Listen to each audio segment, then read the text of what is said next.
Hi guys, कैसे हैं आप सब। Welcome to our 20 YouTube channel. दोस्तों, आज के इस वीडियो में हम बात करेंगे renewal of group medical insurance for retirees 2021-2022। दोस्तों, जैसा कि आप सबको पता है कि जो बैंक रिटायरीज हैं उनका ग्रुप मेडिकल इंश्योरेंस होता है, ठीक है, जिसका कि प्रीमियम बढ़ गया है। तो आज की वीडियो में हम इसको डिस्कस करेंगे कि कितना प्रीमियम बढ़ गया है और आईबीए और बैंक मैनेजमेंट को क्या करना चाहिए रिटायरीज की हेल्प के लिए। दोस्तों, अगर अभी तक आपने हमारे चैनल को सब्सक्राइब नहीं किया है तो चैनल को सब्सक्राइब कर दीजिए। वीडियो पसंद आए तो वीडियो को लाइक ज़रूर कर दीजिएगा और कोई आपका फीडबैक हो तो आप नीचे कमेंट में ज़रूर दे सकते हैं। तो चलिए दोस्तों, वीडियो को शुरू करते हैं। दोस्तों, ये आपकी स्क्रीन में all India bank officers confederation का एक लेटर है, जिसका कि जो सब्जेक्ट है वो है renewal of group medical insurance for 2021-2022।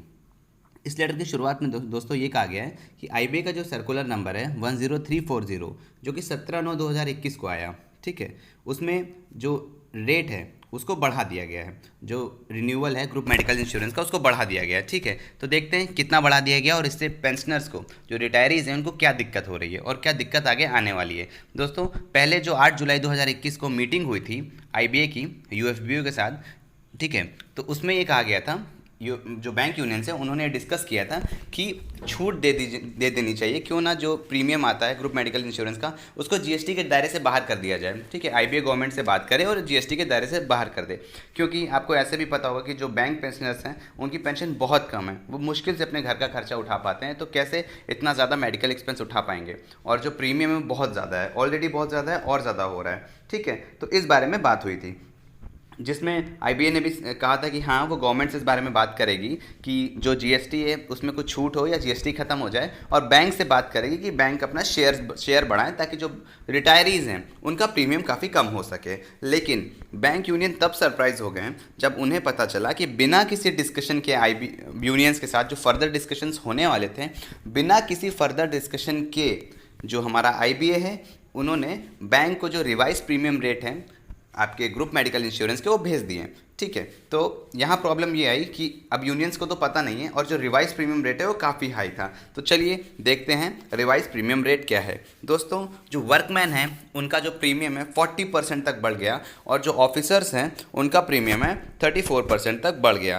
तो देखते हैं कितना प्रीमियम हुआ ऑफिसर का और कितना प्रीमियम बढ़ गया आपका वर्कमैन का। दोस्तों, वर्कमैन का पहले प्रीमियम था 20,508 रुपये, ठीक है, और अब कितना हो गया 28,715 रुपये प्लस जीएसटी इसमें। और ऑफिसर का पहले प्रीमियम था 27,342 रुपये। आप देख रहे हैं ना, जो ऑफिसर का पहले प्रीमियम था वर्कमैन का अब उससे ज़्यादा हो गया है। तो 27,342 रुपये प्रीमियम था ऑफिसर्स का, जो अब हो गया 36,652 प्लस उसमें जीएसटी जो लगनी है वो अलग है, ठीक है। तो ये बात हो गई कि बढ़ गया। अब इसमें जो यूनियंस है वो कहते हैं कि ऐसा है, बीच में ऐसा माना गया कि मतलब जैसा आप सबको पता है कि कोरोना आ गया, कोविड आ गया, तो कोविड के आने से एक्सपेंसेस बहुत बढ़ गए।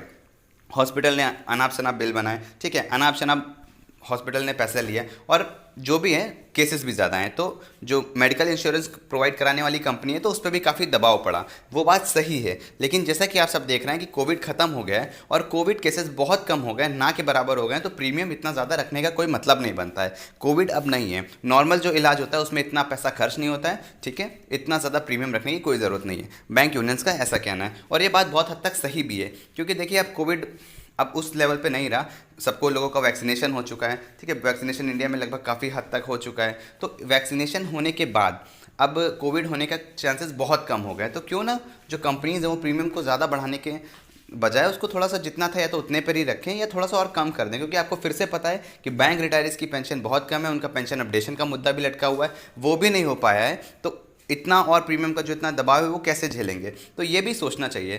तो बैंक यूनियंस का कहना है आईबीए और बैंक कुछ मीटिंग करें, ठीक है, और इसके बारे में सोचें कि कैसे जो हमारे बैंक रिटायरीज हैं उनको कुछ हेल्प की जा सके।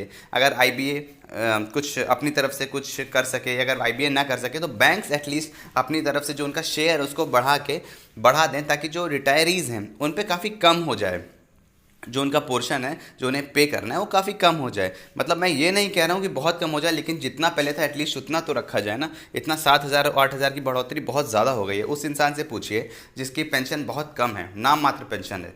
तो आई होप दोस्तों ये वीडियो आपको अच्छा लगा होगा। अच्छा लगा हो तो इस वीडियो को लाइक करें, अपने दोस्तों के साथ शेयर करें।